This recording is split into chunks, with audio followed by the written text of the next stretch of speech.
안녕하세요. 교사 아카데미 오늘은 6번째 시간 순종에 대해서 함께 보도록 합니다. 하나님의 말씀에 순종한다는 것은 첫 번째 주제입니다. 목사는 자기의 삶의 모습으로 하나님의 백성을 섬깁니다.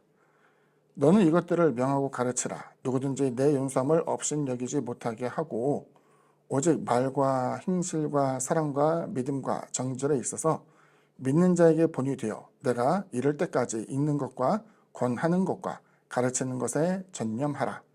내 속에 있는 은사 곧 장로의 회에서 안수받을 때에 예언을 통하여 받은 것을 가볍게 여기지 말며 이 모든 일에 전심전력하여 너희 성숙함을 모든 사람에게 나타내게 하라. 내가 내 자신과 가르침을 살펴 이 일을 계속하라. 이것을 행함으로 내 자신과 내게 듣는 자를 구원하리라. 두 번째 주제입니다. 목사는 진리를 설교함으로써 하나님의 백성을 섬깁니다.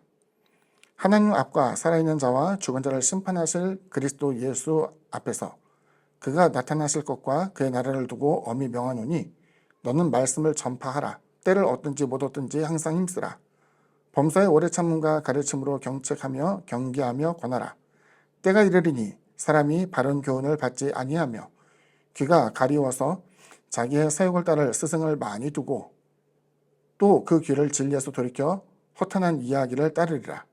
그러나 너는 모든 일에 신중하여 고난을 받으며 전도자의 일을 하며 내 직무를 다하라. 전자와 같이 내가 벌써 부어지고 나의 떠날 시각이 가까웠도다. 나는 선한 싸움을 싸우고 나의 달려갈 길을 마치고 믿음을 지켰으니 이제 후로는 나를 위하여 의의 면류관이 예비되었으므로 주 곧 의로우신 재판장이 그날에 내게 주실 것이며 내게만 아니라 주의 나타나심을 사모하는 모든 자에게도니라. 세 번째 주입니다. 하나님의 백성은 말씀에 순종함으로써 목사를 따릅니다. 모든 사람에게 구원을 주시는 하나님의 은혜가 나타나 우리를 양육하시되 경건하지 않은 것과 이 세상 정욕을 다 버리고 신중함과 의로움과 경건함으로 이 세상에 살고 복스러운 소망과 우리의 크신 하나님 구주 예수 그리스도의 영광이 나타나심을 기다리게 하셨으니 그가 우리를 대신하여 자신을 주심은 모든 불법에서 우리를 속량하시고 우리를 깨끗하게 하사 선한 일을 열심히 하는 자기 백성이 되게 하려 하심이라. 정리해보자면 이제 이 내용은 먼저 두 개의 주제는 디모데 전후서를 통해서 나타나죠.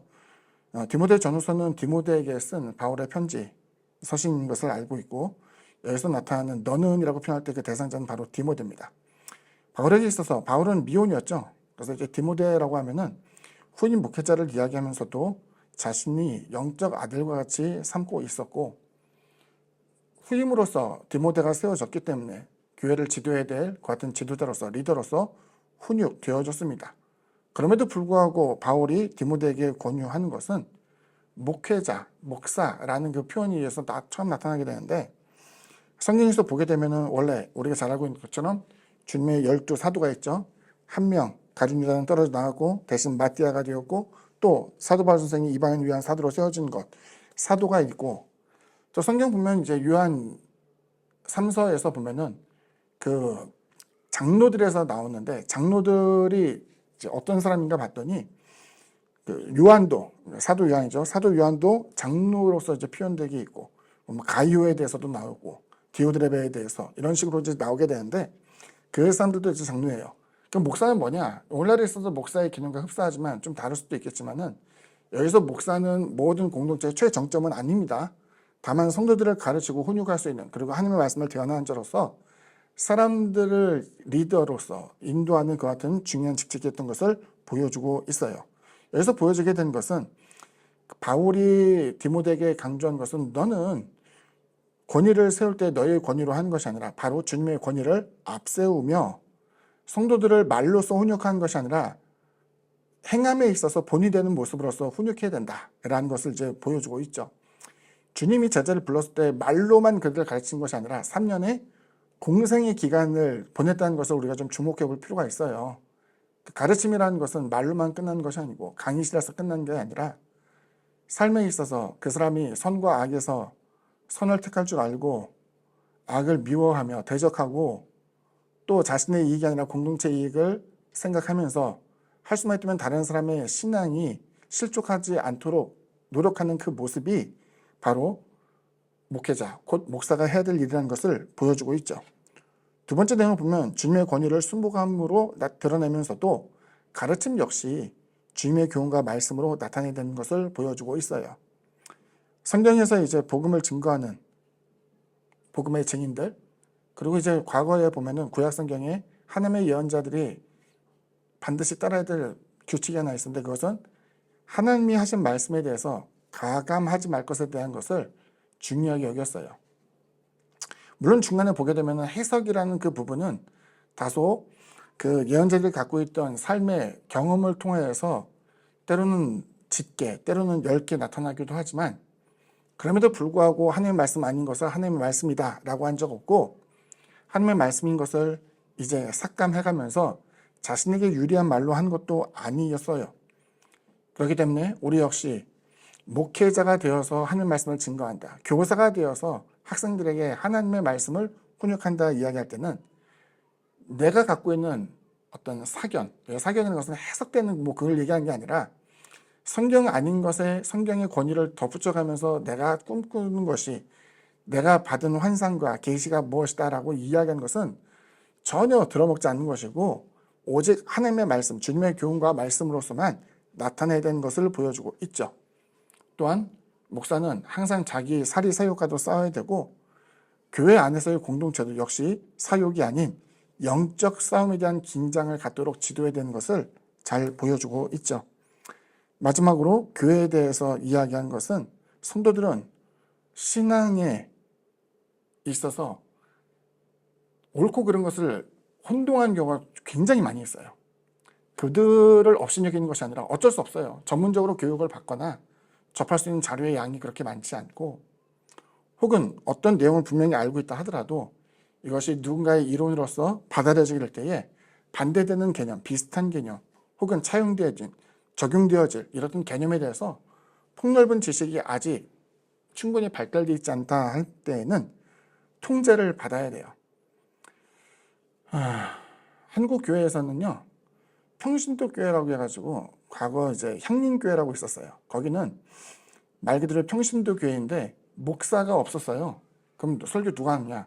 평신도가 해요. 그러니까 이제 한 주간에 내가 살면서 은혜 받았던 묵상으로 혹은 삶을 통해서 기도 제목으로서 응답되는 이런 여러 가지 은혜를 가지고 설교를 했죠. 긍정적인 요소가 굉장히 많아요. 왜냐하면 목회자는 성도들과 똑같은 삶을 살지 않거든요. 어떤 삶을 사느냐? 목회자 월요일 날 쉬잖아요. 목회자는 예를 들어서 야근을 해야 되고 밤샘 근무를 해야 되는 그 굉장한 스트레스와 긴장이 몰아치는 삶과도 조금 이제 벗어날 수 있어요. 원한다면 기도원에 가서 충분히 자신의 영성 개발에 대해서 힘을 쓸 수도 있고, 어떤 업무에 대한 중압감, 스트레스가 일반 세상 사람과는 확연히 다를 수 있겠죠. 그러다 보니까 평신도가 설교를 하게 되면은 그 삶의 긴장감과 고단함이 그대로 녹아져요. 굉장한 공감대가 형성되겠죠. 좋죠. 처음에는 그것이 공감이 되고 은혜가 된다고 생각되었어요. 그런데 시간이 지나면서 문제가 생겨났어요. 뭐냐면 이단적 요소가 하나둘씩 들어오기 시작한 거예요. 그런데 좋은 게 좋은 거다라고 하는 사람들의 어떤 분쟁을 일으키는 것보다 그냥 용납하고자 하는 것이 팽배한 그 같은 사회에서 이단의 가르침이 정제되지 못하고 그 가운데 그대로 뿌리를 내리게 된 거예요. 교회에 큰 혼란이 생기게 되었죠. 저는 그 모습을 교회사에서 이제 쭉 보게 되면서 느끼게 되는 것은, 통제를 받아야 되는데 통제를 할 만큼 올바른 목회자가 있다고 한다면 그 올바른 목회자의 판단과, 그리고 그 설득하는 내용이 자신의 주관이 아니라 성경의 가르침에 대한 여러 가지에 대한 적용과 해석임이 분명하게 된다고 한다면은 반드시 그 통제를 받아야 된다고 저는 생각을 합니다. 썼던 글과 같이 이 통제는 목회자가 갖고 있는 어떤 이념 혹은 성향 등이 아니라 전하여진 주님의 말씀과 교훈, 선을 행하는 태도라고 한다면은, 성도는 여기선 동참이라는 것은 선택이 아니에요. 의무가 돼야 돼요. 반드시 동참해야 되는 것을 보여주고 있죠. 교회 공동체, 생각은 다른 지체가, 행동은 또 다른 지체가 이렇게 하는 것이 아니라 그 모든 교회 공동체는 한 몸이 되어서 일사불란하게, 그리고 사람의 이념과 어떤 사람의 체제에 묶여있는 것이 아니라 주님을 사랑하는 열심과 열정, 그리고 주님의 가르침에만 순복하는 그 같은 모습 가운데서 보다 더 강력한 힘을 발휘할 수 있는 것이 교회의 공동체라고 생각합니다. 오늘 강의는 여기까지입니다. 감사합니다.